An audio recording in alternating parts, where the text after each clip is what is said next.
We're in a moment of technological acceleration unlike anything the world has seen before.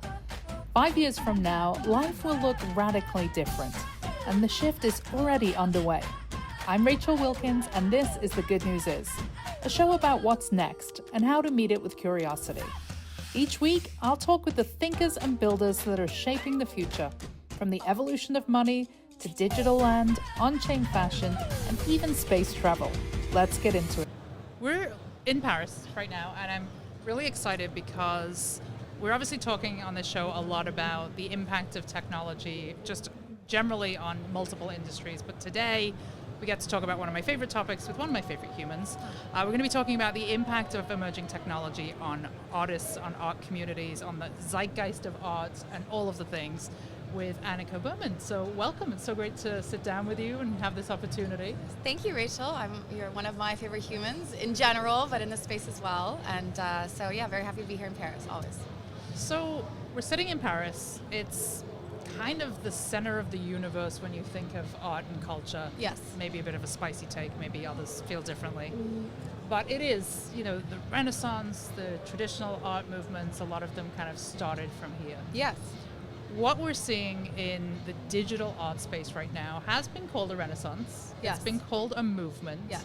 What's your take on that? Yeah, so I think Paris has been the center of many things, but I think the most sort of salient one for us is probably in the 19th century, right? Impressionism, kind of modernity, right? This idea of modernity was really born in Paris, like architecturally as well. You have, Les Halles, you have the arcades, you have these spaces where people are kind of spending time together in these big crowds, right? The kind of decentralized idea actually of society. And so it seems very germane actually to have NFT conferences here, right? Where we're sitting in this giant Grande Halle de la Villette, where you have all these different kinds of people, all these different booths, all these different kind of things happening around technology and art. So I think that this moment is a bit of a renaissance, and I think that it is changing not only how the art that's being made visually, but really I think the renaissance is how it's being distributed and how it's being consumed. And I think that's kind of probably what people find difficult to wrap their heads around mostly. Yeah. And I think just kind of to jump in with like some of the things that give people pause, especially creators who are coming into this space. The term NFT in general has been such a turnoff for people because there's been so much bad press. A lot of the major media outlets have not really been thoughtful about the reporting. They've kind of zeroed in on headlines that, where people have been scammed or rugged or all of the things, and missing a lot of the nuance of what this technology has actually empowered a lot of creatives to do. Mm-hmm. Let's talk a little bit about kind of the tech rails that exist and the role that you're seeing them play for creators in this moment right now. Sure. So what I really think about it as NFT technology, blockchain technology, it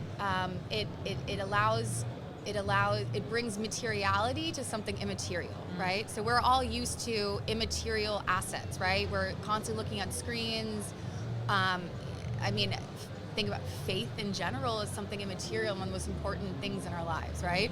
But what blockchain technology can do, it brings materiality to the immaterial, right? So I think for creators that are using digital tools where they're going to create a JPEG or an MP4 or something like that, it allows obviously scarcity, and it becomes a form. It brings the form to a formless thing. And I think that's really, really valuable as our lives become increasingly digital. Of course, the art that is dealing with that or addressing that will also be digitized and immaterial. But blockchain technology allows for it to have this form that therefore makes it something precious. I love that take. And I also think with NFTs, one of the things that we've really only seen a few artists, and we can kind of pull out their names, use this smart contract technology in a way that's really creative and almost crafts longer tail experiences for collectors than artists have ever been able to do. Right. Where it can evolve, the contract can evolve, the art can evolve. Right, well, it can be dynamic, yes. Like, that is something that I think a lot of creatives don't really even realize is an option. Right. Let's talk about that. Well, yeah, what I think about it is that with an NFT, actually, the experience for the collector, it doesn't end at the point of sale, it starts at the point of sale. And that's actually, that's like a major difference, right? So sure, on sort of baseline concept is that you can in the contract there can be royalties to the artist, so that the artist will always be aligned with secondary sales. That's one way, Right. but that's like the least interesting way, actually. There's all of these other ways where now suddenly the artist and the collector, they have a reason to sort of continue to stay in touch, and the artist can continue to enact change and communication with that collector. I think Sam Spratt's a really great example Very, of that. very good example of Yeah. that. Absolutely. Is there anyone else that springs to mind? Ah, Put you on the spot now. Put you on the spot, man. I mean, I think of Matt King Gazers. Those Yeah. continuously are modified based on moon cycles. But just in general, right? It's like if you are a collector and you have a token from an artist, that artist knows who you are. They can find you. They can send things to it. It becomes this opening of a relationship. Yeah. Not a closing. And I think in the traditional art world, if it's just from sale to sale, that's sort of less interesting, right? So then the medium for the artist with blockchain can become a social medium too.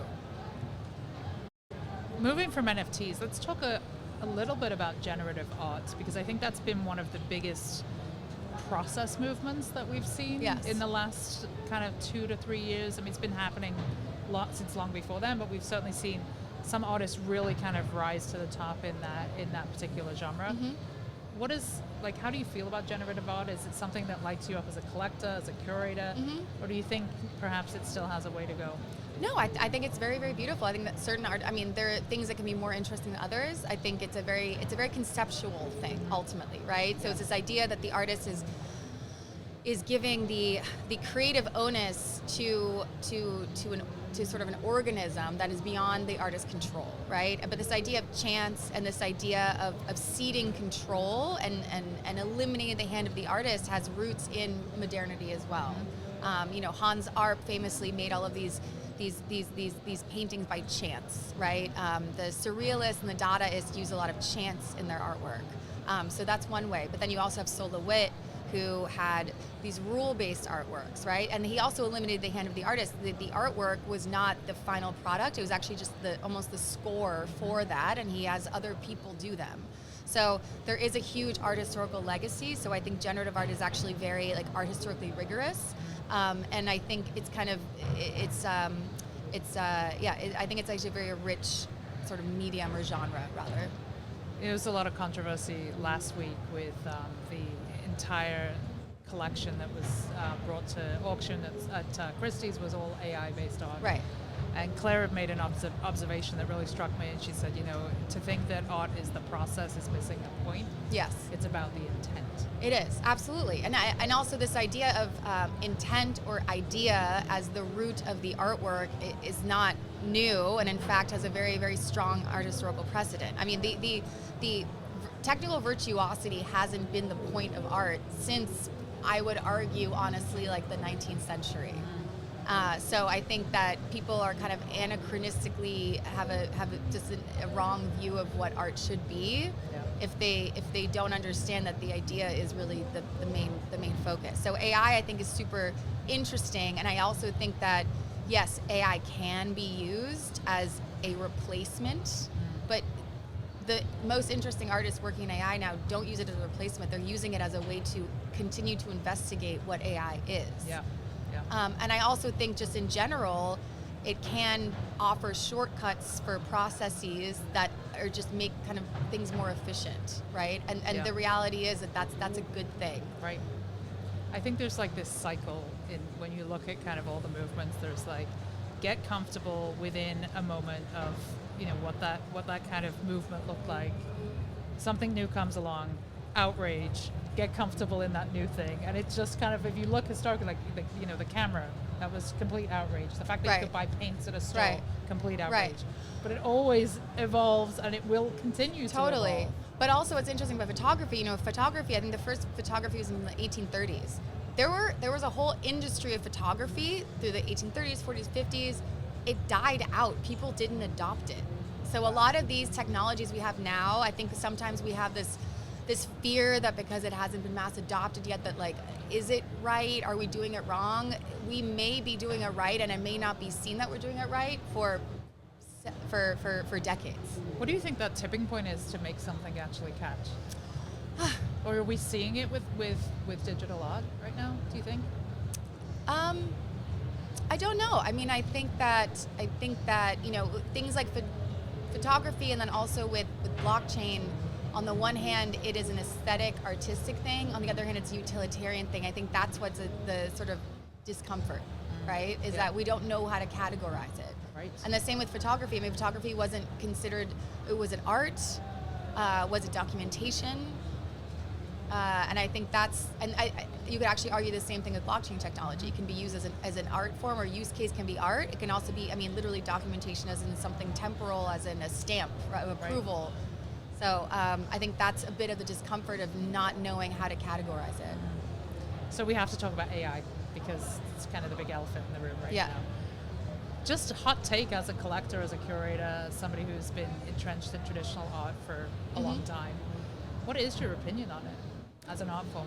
I think it's super interesting. I think there's some really great artists doing super interesting things. Clown Vamp comes to mind. Clown Vamp has this amazing AI machine, junk machine. He's looking at kind of pictures generation of like new like media and advertising and what this says about our psyche. It's like super interesting. But the work isn't about him not doing something laborious. Like that's, but art shouldn't be about labor, right? Or it can, but it doesn't have to be. Right. So Claire Silver is another great example. Botto, I think, is one of the most interesting things I really have ever seen. I think Mario is wonderful, but the whole Botto team is amazing.